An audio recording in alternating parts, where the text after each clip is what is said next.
Good morning, everybody. It's been a while since I've recorded one of these,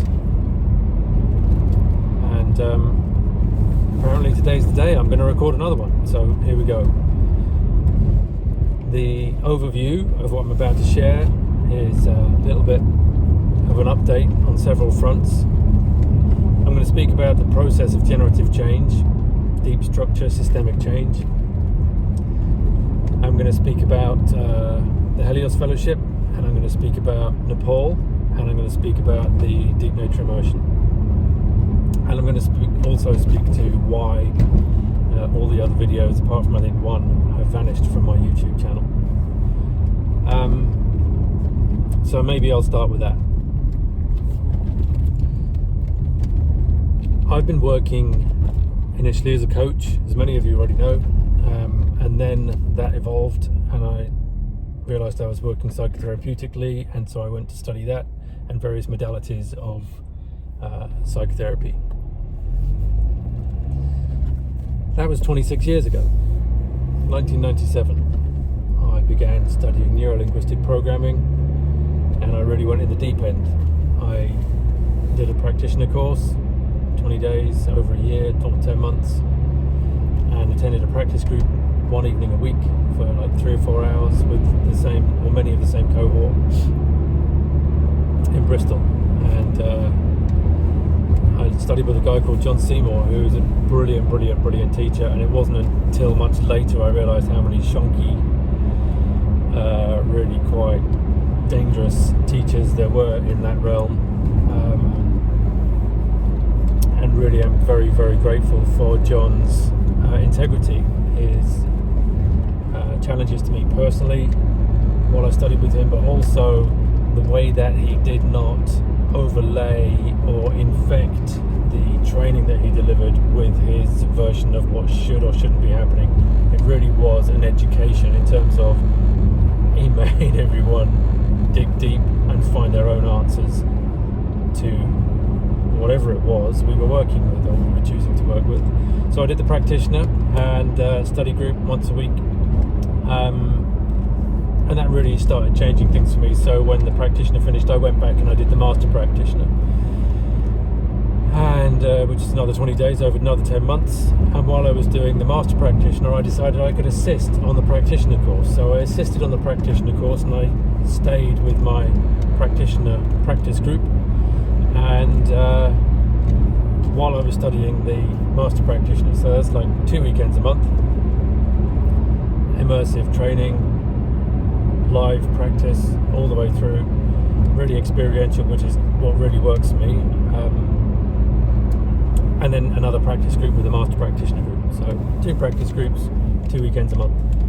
And then lo and behold, I decided I was going to do the trainer training, so I qualified as a master NLP trainer, and kept assisting on the practitioner and the master practitioner. And then after the trainer, I assisted on the training course, and by that point I was already delivering NLP programs into the public sector and the private sector, and public courses for JSA, picking up some of their kind of weekend modules, and loved it, really loved it. And you know, massive changes in my own personal life around that time. When I began, I was working for British Gas, which had then become Transco, and was bought out by National Grid in 2003. And so trying to run, trying to work as a program manager in a big corporate arena while I was taking days holiday to go and deliver training for somebody else. It was the writing was on the wall, really. So anyway, those big changes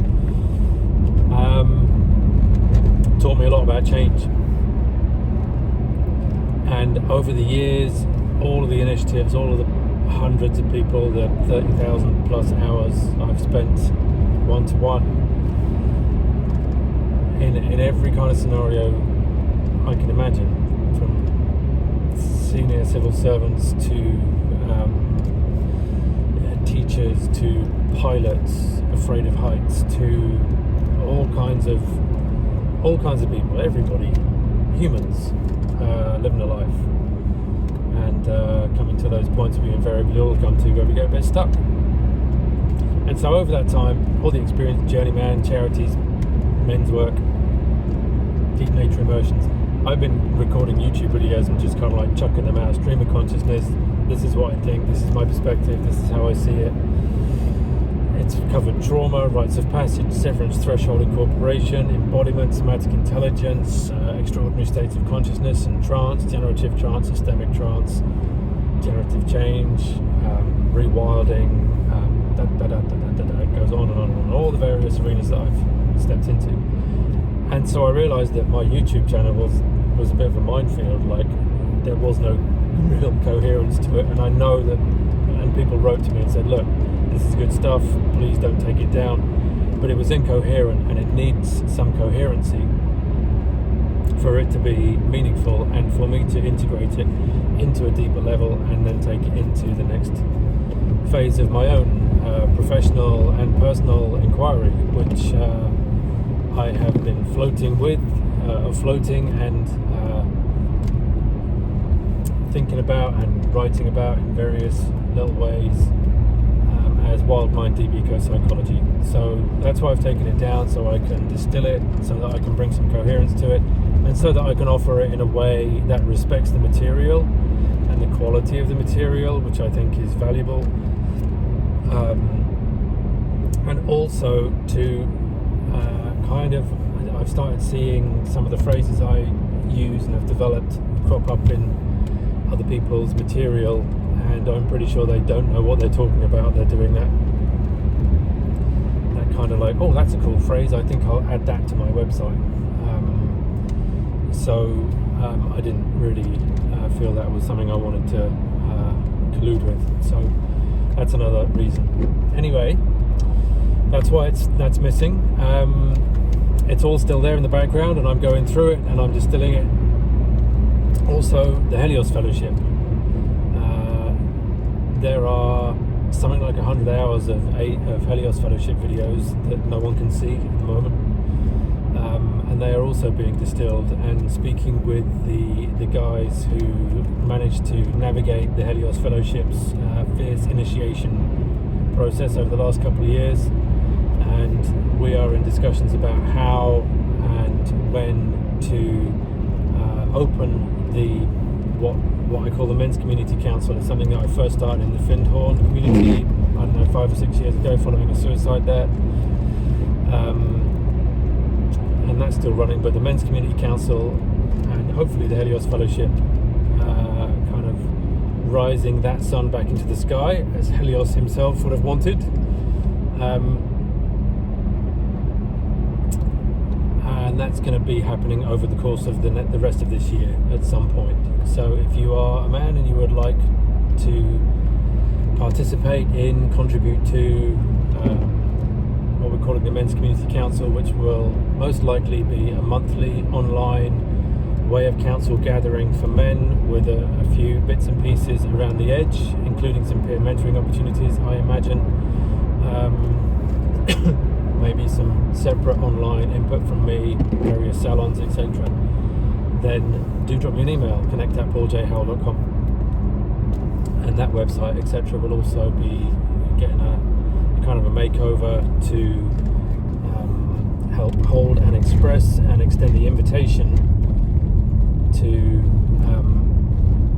that space, that what I am very happy to call a sacred space. That it helps to initiate and steward generative masculinity.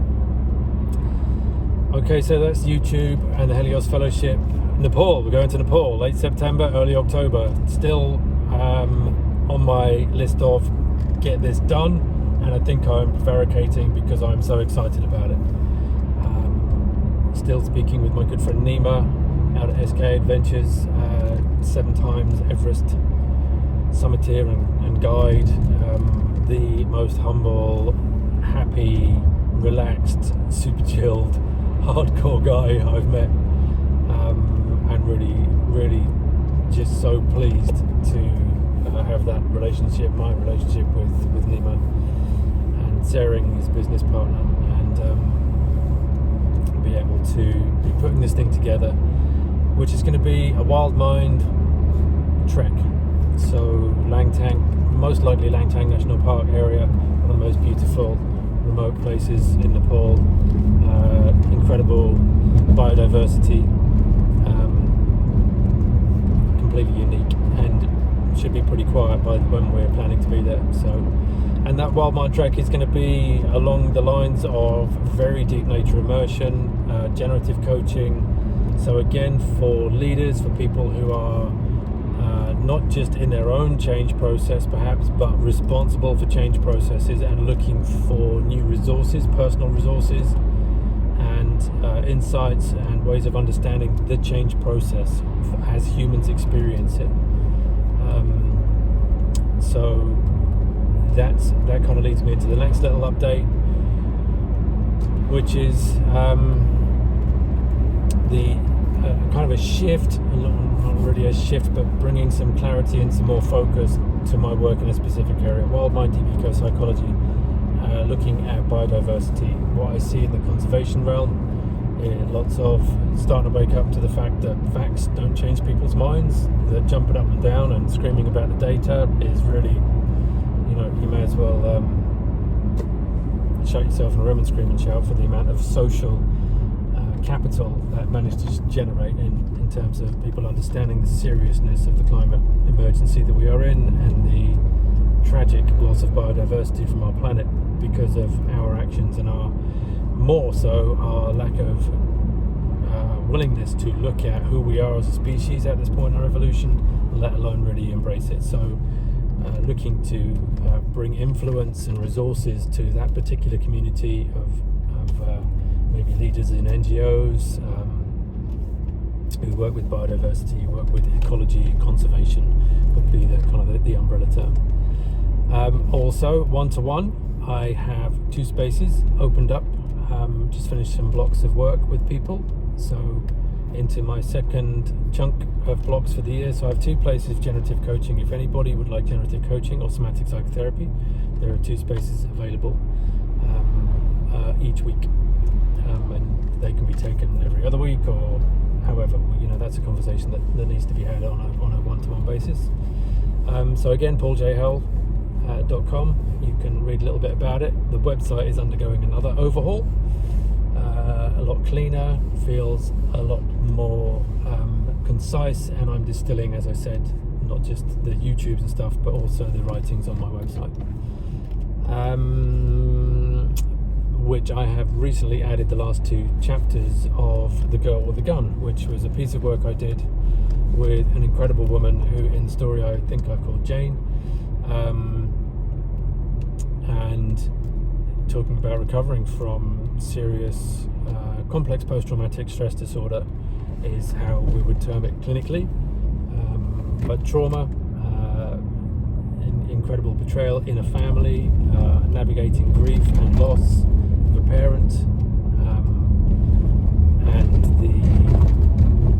the consequences of living through that as a girl and a young woman, and then how that shows up in later life, and the journey that we went on to work through that and come to a really powerful healing process that started with a few dreams. Well, it started with a lot of tears and anxiety, and opened into the dream realm and generative trance and embodiment and building trust in relationship, essentially, with our own intuition. And speaking for my client there, and that's a story I've told over, I think, 4 chapters. So check that out if you feel like it. Sorry, I'm in Portree. That's the little town I'm coming into on the Isle of Skye right now.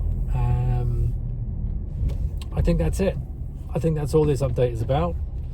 And oh yeah, the deep nature immersion. We've had the first session. If you have suddenly remembered that you were supposed to be on it, get in touch. We are going to have the next session this weekend on Sunday afternoon. We're a small group, but it feels like it's going to be really good. So yeah, perfect timing. I've just parked the car, I'm going to get a coffee, and I'm going to leave you to it. Thanks for listening.